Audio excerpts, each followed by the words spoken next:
Ahmad Sahroni resmi laporkan aksi penjarahan rumahnya ke polisi. Politisi Nasdem yang juga anggota DPR RI nonaktif, Ahmad Sahroni, resmi melaporkan penjarahan rumahnya di Tanjung Priok, Jakarta Utara ke pihak kepolisian.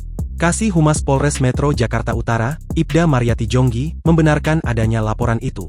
Ia mengatakan laporan itu diajukan kuasa hukum Sahroni ke Polres Metro Jakarta Utara.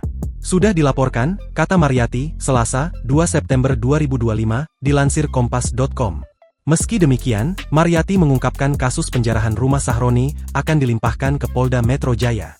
Kepolisian memastikan sejak awal kejadian pihaknya sudah turun tangan menyelidiki kasus ini, meski Sahroni belum membuat laporan secara resmi. Bahkan Satuan Reserse Kriminal Polres Tanjung Priok sudah memeriksa 5 orang dari kasus penjarahan tersebut. Diketahui sebelumnya, rumah Ahmad Sahroni di Tanjung Priok, Jakarta Utara didatangi orang tidak dikenal pada Sabtu, 30 Agustus 2025, sore. Orang tak dikenal itu merusak rumah, mobil, dan menjarah barang-barang berharga milik Ahmad Sahroni. Akibat kejadian tersebut, kaca rumah Ahmad Sahroni pecah dan furniturenya hancur.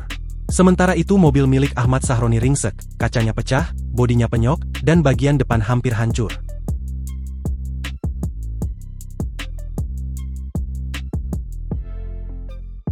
Download Tribun X sekarang, menghadirkan lokal menjadi Indonesia.